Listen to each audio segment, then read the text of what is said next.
जब भी किसी तारीख साज शख्सियत को समझना हो तो सबसे पहले उस दुनिया को समझना पड़ता है जिसमें उन्होंने आंख खोली। उनके आने से पहले दुनिया कैसी थी, लोगों के अकायद क्या थे और मुआशरा वो किन उसूलों पर चल रहा था। आइए तारीख के उस दौर में चलते हैं और इसे समझने की कोशिश करते हैं। तो फिर सवाल यह है कि आगाज कहां से किया जाए। हमारी ये कहानी शुरू होती है एक बिल्कुल वीरान बेआबोग्या वादी से, जहां तारीख का एक नया बाब लिखा जाने वाला था। चलिए वक्त में पीछे चलते हैं उस दौर में जब एक नए शहर की बुनियाद रखी जा रही थी। हर बड़ी कहानी की एक शुरुआत होती है ना? और मक्का की कहानी की शुरुआत होती है एक खानदान से। एक ऐसा खानदान जिसे एक वीरान वादी में एक बड़ी आजमाइश के लिए तन्हा छोड़ दिया गया था। ये ईमान और कुर्बानी की एक बेमिसाल दास्तान है। ये सब शुरू हुआ अल्लाह के हुक्म से, जब हजरत इब्राहिम अलैहिस्सलाम अपनी बीवी और नन्हे से बच्चे को उस जगह छोड़ाए जहां आज मक्का शहर आबाद है। जरा तसव्वुर कीजिए, ये एक ऐसी जगह थी जहां दूर दूर तक जिंदगी का कोई नामो निशान नहीं था, ना पानी ना सब्जा। और फिर वो मंजर सामने आता है जो एक माँ की जिद्दोजहद की तस्वीर है। जब पानी खत्म हो गया तो बीबी हाजरा अपने प्यासे बेटे के लिए बेताबी से दौड़ें सफा और मरवा की पहाड़ियों के दरमियान। एक नहीं, दो नहीं, पूरे 7 चक्कर लगाए और फिर अल्लाह की मदद आई और एक मौजज़ा हुआ। जमीन से जमजम का चश्मा फूट पड़ा। उस मायूसी के लम्हे में भी बीबी हाजरा ने ये गहरे अल्फाज कहे थे जो उनके गैर मुतज़लज़ल ईमान का सबूत हैं।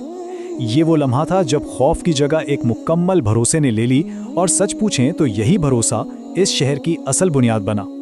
तो एक खानदान और एक कुएं से शुरू होने वाली ये कहानी आगे कैसे बढ़ी, आइए देखते हैं कि ये छोटी सी बस्ती इबादत के एक अजीम मरकज में कैसे तब्दील हुई। जल्द ही यमन से कबीला जुरहम पानी की तलाश में वहां आ पहुंचा। उन्होंने बीबी हाजरा से इजाजत ली और उस वादी में आबाद हो गए, और बस यहीं से मक्का की पहली आबादी का आगाज हुआ। कई सालों बाद हजरत इब्राहिम और हजरत इस्माइल अलैहिस्सलाम ने मिलकर काबे की तामीर की, एक ऐसा घर जो सिर्फ और सिर्फ एक अल्लाह की इबादत के लिए वक्फ था। लेकिन फिर कहानी में एक ऐसा मोड़ आया जिसने सब कुछ बदल दिया। वो माशरा जो तौहीद पर, हजरत इब्राहिम के अकीदे पर कायम था, वो आहिस्ता आहिस्ता अपनी असल से दूर होने लगा। नस्ल दर नस्ल अहले मक्का सिर्फ एक खुदा की इबादत करते रहे। लेकिन फिर अमरू बिन लही नामी एक बहुत बाअसर सरदार तिजारत के लिए शाम गया। वहां उसने लोगों को बुतों की पूजा करते देखा, और वो इस ख्याल से इतना मुतासिर हुआ कि अपने साथ हुबल नामी एक बुत मक्का ले आया।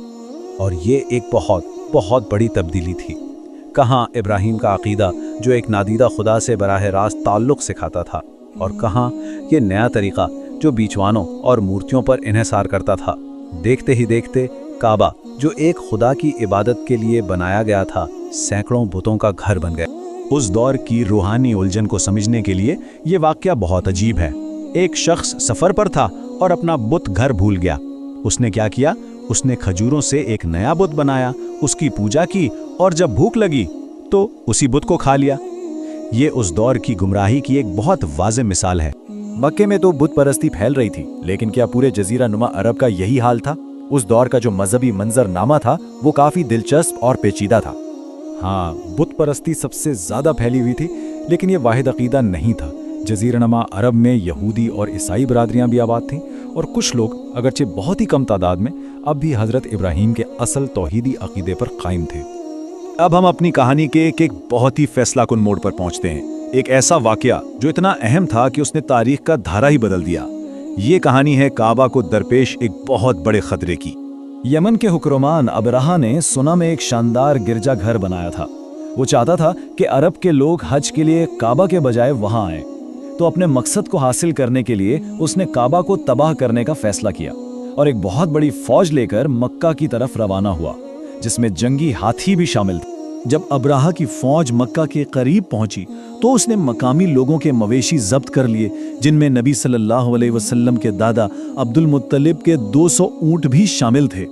अब्दुल मुत्तलिब अबराहा से मिलने गए, लेकिन उन्होंने काबा को बख्शने की दरख्वास्त नहीं की, बल्कि अपने ऊँटों की वापसी का मुतालबा किया। अबराहा बहुत हैरान हुआ। उसने कहा कि मैं तो तुम्हारे शहर की सबसे मुकद्दस इमारत कराने आया हूँ और तुम्हें अपने ऊँटों की फिक्र है। इस पर अब्दुल मुत्तलिब ने वो तारीखी जवाब दिया जो उनके गहरे ईमान को जाहिर करता है। मैं ऊँटों का मालिक हूँ। जहाँ तक इस घर का ताल्लुक है, इसका अपना रब है जो इसकी हिफाजत करेगा। अगले दिन जब अब्राहा ने हमले का हुक्म दिया तो एक नाकाबिले यकीन वाकया पेश आया। उसका सबसे बड़ा हाथी महमूद काबा की तरफ बढ़ने से इनकारी हो गया और जमीन पर बैठ गया। फिर अचानक आसमान पर परिंदों के झुंड नमूदार हुए, जिनकी चोंचों और पंजों में छोटी छोटी कंकीरियां थीं।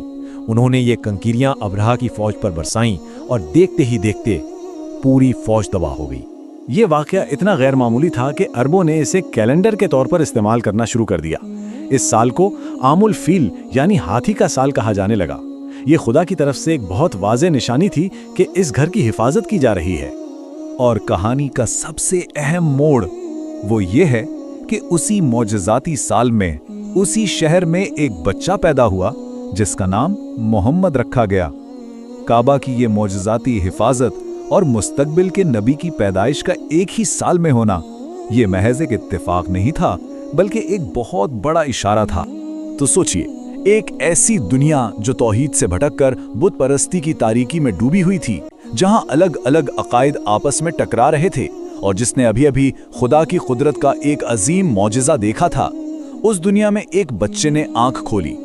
तारीख अब एक नए दौर के आगाज का इंतजार कर रही थी।